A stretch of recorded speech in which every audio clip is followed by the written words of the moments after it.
Oke, kita lanjutkan kembali materi kita mengenai lapangan. Di video sebelumnya kita sudah membahas contoh ini dan kita melihat beberapa kelas yang merupakan lapangan dan ada juga yang bukan merupakan lapangan. Sekarang kita lihat contoh lainnya lagi, contoh 8, sama juga kita akan melihat apakah kelas B1, B2, B3, apakah ini merupakan lapangan atau bukan. Nah, untuk yang B1 ini sebenarnya mudah sekali. Kita lihat B1 dia kelas yang tidak kosong, dia ada dua anggota. Anggota pertama adalah himpunan kosong, anggota kedua adalah himpunan semesta. Di sini kemudian kita lihat apakah B1 tertutup terhadap operasi komplement. Kita tinggal lihat komplement dari himpunan kosong adalah omega, itu ada di B1. Komplement dari omega adalah himpunan kosong juga terdapat di B1. Jadi kita bisa nyatakan bahwa B1 merupakan kelas yang tertutup terhadap operasi komplement. Nah, kemudian sifat yang kedua yang perlu kita verifikasi adalah apakah B1 tertutup terhadap operasi irisan berhingga. Dan karena hanya ada dua himpunan di sini, maka kita tinggal melihat irisan dari himpunan kosong dengan omega. Yang hasilnya adalah himpunan kosong dan itu terdapat di B1.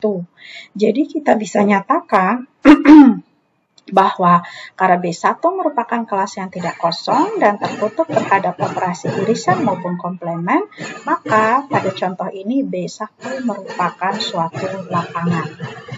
Jadi mudah sekali untuk B1. Sekarang kita lihat B2.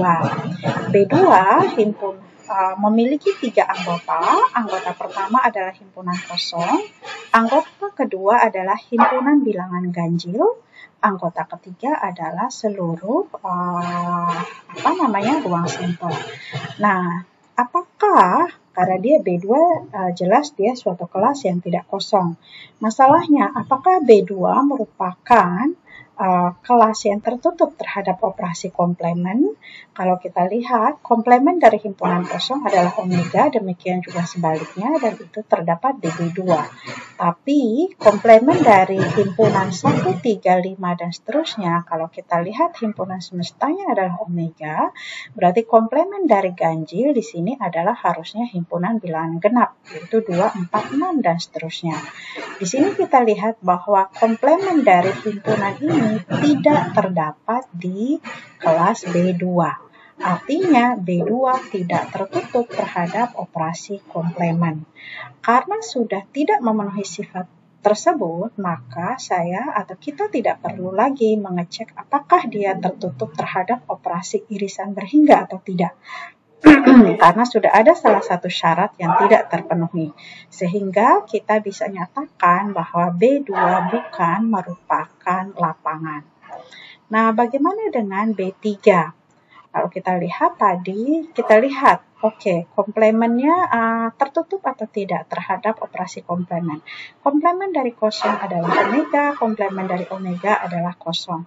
Komplement dari himpunan bilangan ganjil adalah himpunan bilangan genap dan itu juga ada di dalam B3. Dan sebaliknya, komplement dari himpunan bilangan genap adalah himpunan bilangan ganjil, itu pun terdapat di B3. Sehingga kita bisa nyatakan bahwa B3 tertutup terhadap operasi komplement. Pertanyaan kedua adalah apakah B3 tertutup terhadap operasi irisan berhingga? Nah, kita tinggal cek. Pertama, irisan antara himpunan kosong dengan himpunan ganjil. Yang di sini irisan dari dua himpunan ini. Kita bisa lihat bahwa irisannya adalah himpunan kosong dan himpunan kosong ada di B3. Himpunan kosong dengan himpunan genap sama hasilnya himpunan kosong dengan omega irisannya sama, hasilnya adalah himpunan kosong. Oke, kemudian kita periksa beranjak ke himpunan bilangan ganjil. Ketika kita iriskan dengan himpunan bilangan genap, hasilnya adalah himpunan kosong. Dan himpunan kosong terdapat di B3. Sehingga irisan dari kedua himpunan ini terdapat di B3. Kemudian kita beranjak irisan dari himpunan bilangan ganjil dengan omega. Ketika bilangan diiriskan dengan ruang sampelnya, irisannya adalah himpunan itu sendiri dan ini ada di B3. Jadi masih terpenuhi sampai saat ini. Kemudian kita lihat bilangan genap. Himpunan dari 2, 4, 6, dan seterusnya dengan omega.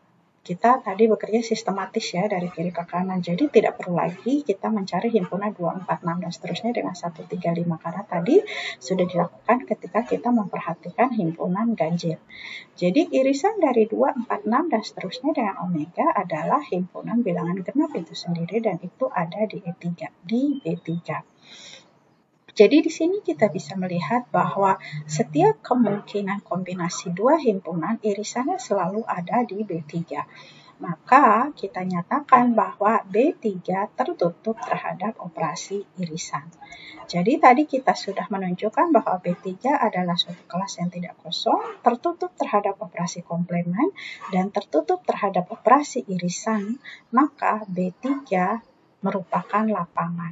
Sebenarnya yang kita lakukan tadi adalah menunjukkan tertutup terhadap operasi irisan. Padahal harusnya kalau lapangan dia tertutup terhadap operasi irisan berhingga.